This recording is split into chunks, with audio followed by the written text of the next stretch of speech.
But yes, your genetics have a big deal to do with how you digest your foods, how you react to foods, all these sort of things. And of course, the food frequencies themselves. You know, just we're eating so many things our body's not designed to. We're still shoving milk down babies' mouths. Or it is because of having strong constitution, clean body, that they can't handle food not supposed to be consumed by humans. Well, that's a good question. That's not the average person, but that's where you guys can go. You guys can get up there where no longer are you going to be able to eat those same kind of foods. Your body's going to just say, nope, nope, I'm down to very little cheat realm. There's only a small realm that I can cheat with as it is, because really does a number on you. And just the way it is. Oh, I love that little piggy. A little piggy. Vegan princess. How cute. Since cholesterol is not in fruits and veggies, how do humans get cholesterol in their diet? Well, I could care less if you get it in your diet. You manufacture it from the liver. So I really don't look to consume it through diet, really. You might get a little in dead animals because of the use cholesterol has in the process of the, just in the lymph system still stuck in the animal. I mean, if you want to look at what animal tissue is, it's just a bunch of cells and stagnant blood and lymph.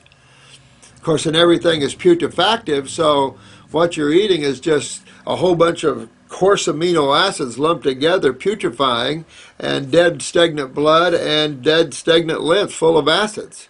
That's what you're eating. But we can argue on the glandulars. This is Loolooleslie. You guys are funny. You guys are so good. I love you. I want you to know I love you. I appreciate all your work on yourselves. You guys are winning. I mean, look, it's just amazing here. Finally, Rita's out of pain in 6 years. I've had a lot more good reports from you guys than that. It's just incredible. It's all worth it, isn't it? It's all worth it to ride this ride. Learn what you can. Go down this road as long as you can. Get yourself pain-free and as healthy as you can. And you'll look back and go, wow, that was a trip. And whatever you learn out of it, whatever you get from it, take it and grow with that. And go out and help a lot of others. We heal all the animals too. But I have a thing with suffering, but not with death, because there is no death. Break out of that thinking that things die. I am finally off my blood pressure medicine. Well, here's a good testimony right here. I decided I was tired of being on the road to Wellville. It's time to get to Wellville. Woo!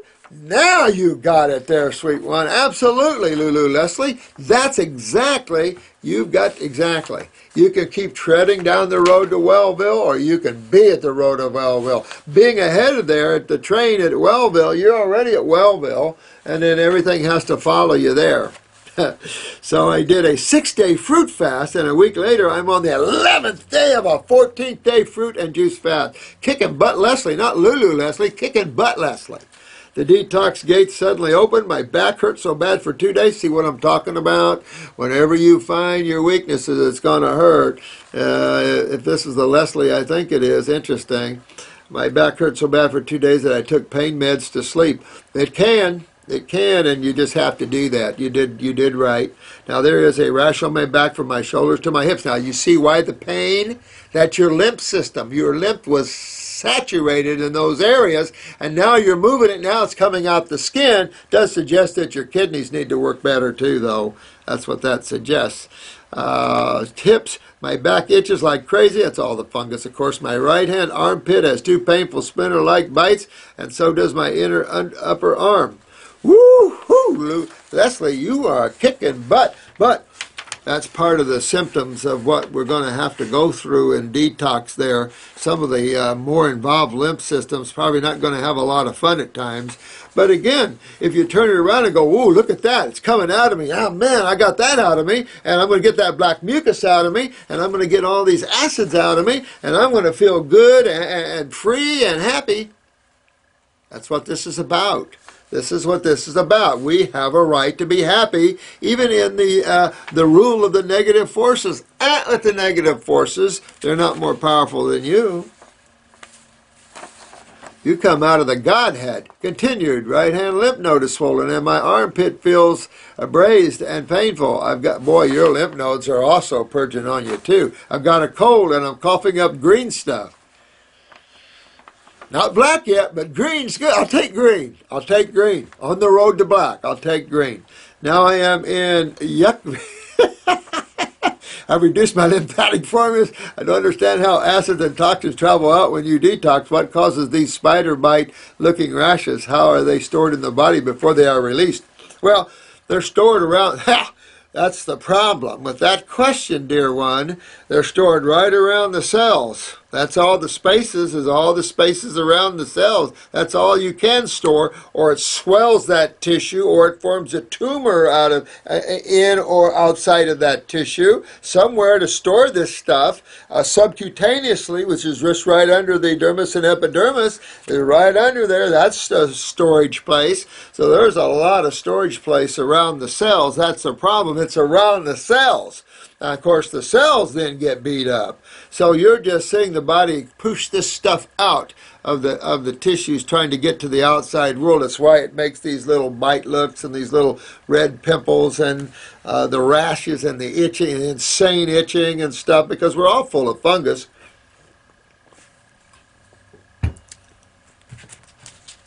But I have to tell you, Loolooleslie, you get 5 gold stars. You're kicking wampum.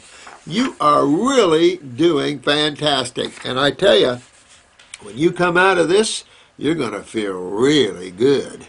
And that's the thing, is how good you feel afterwards. Just keep remembering that. I'm going to really feel good afterwards. I'm going to breathe better, taste better, think better, hear better, walk better, run better. I love it. Love it, love it, love it. That's what detox is all about. You guys are doing it. I'm so proud of you guys, I can't even tell you. There's a few Lulus on the road. Who cares? This is down the road of Wellville. You know, there's no book written. Nobody's out there with a whip over you. We get our attitudes as we read and understand different religions, which are most socialized thinking. And so, yeah, I mean, we can become a product of creation. And then you have to unlearn all that, let it all go, and become not a product of creation, but a product of yourself and God again. I can just tell you that it's just differences in viewpoint come from your ability to see at different levels what life really is or isn't. Sometimes we're too close to the situation.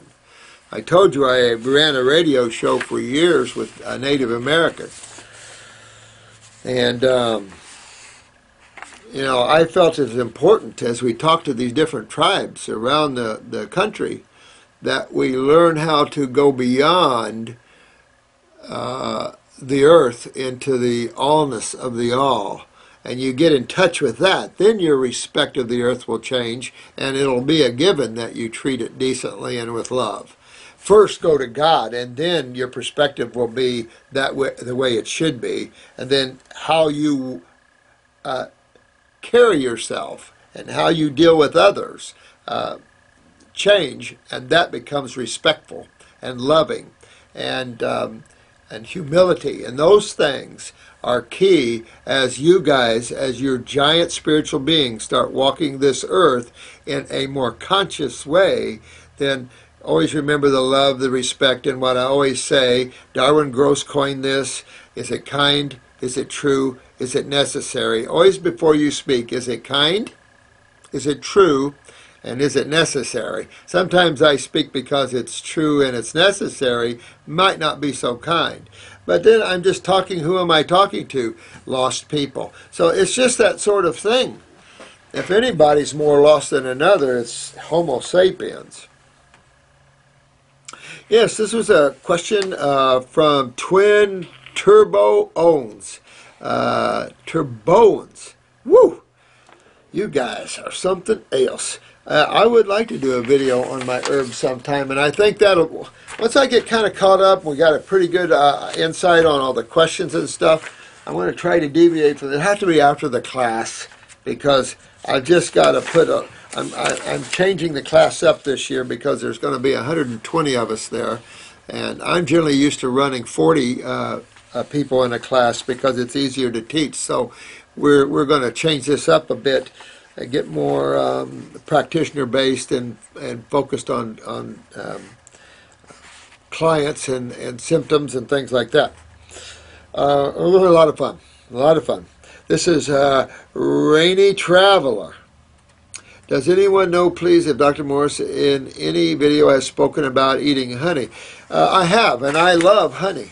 I love honey. You saw some honey here on my desk, because not here anymore. Matter of fact, it's been tapped into quite a bit from traveling to Idaho or moving to Idaho. What a beautiful bunch of honey I got from that honey. That was incredible honey. I was better than I've had around here by far. That was incredible honey. Honey. This is a neurosurgeon. Neural interface. Neural interface. How interesting. I like that. Hi, Dr. Morse. I'm currently 100% raw and usually 100% fruit. Woo-hoo. I take herbs and do juice fasts once in a while. I am just curious, how much progress would I lose if I had a cooked meal with meat or dairy once a month? Nothing, honey. Nothing. If you do one meal a month and you're doing this good, are you kidding me? Nothing. You shouldn't even notice it. Or it'll kick your butt and you'll know that you'll have to come down a little bit. You can't go too far to the negative food sources, and meat is pretty far down the food source chain for humans. But, if you do and once a month, are you kidding? That's nothing. That's real good. I also would like, this idea that you can live as a raw foodist all your life and stuff. I'm going to take 100 of you guys, and I'm going to show you 40 years from now that about 39 of you won't be. But while you're enthusiastic, while you're tearing it up, tear it up. And if you can be, stay there. Don't deviate from there. But at the same time, remember balance. And always check ego. Make sure you're not getting out of balance. Watch yourself. Become the observer of even yourself, so you keep yourself and your bodies in check, so you don't overpower people, and you're not here to be king or something. You're here to give love and interact with other forms of individualized aspects of God. Hi, God, nice to meet you. Oh, hi, God, nice to meet you. You're nice. Oh, you're nice. Everybody's uniquely an individual, and I love and respect each and every one of you for that. Even one of you guys that are pulling my teeth out. I'm just curious how much progress, none. Also, would this be dangerous coming straight from 100% raw fruits? Yeah, it would be. I definitely would step down from that. If you can jump from 100% raw fruit all the way down to meat or dairy and it doesn't hurt you, interesting. Would kick my butt pretty hard if I'd have done that back then. So I would, whatever you can get away with maybe. But sometimes that cheat is a balance that you need. I don't judge anybody with that, because look at where we're coming out of. We can't judge. I don't judge animal eaters. But I'm just saying that our life is better without dead tissue and stagnant blood and stagnant lymph. That's just, there's just nothing there. So if you're going to, you should eat it raw. There's no question. If you're going to eat meat, eat it raw. Let nature be your barometer. And I think if we had to eat raw meat, that would be one of the things that would probably stop us a little bit from doing that. I've just totally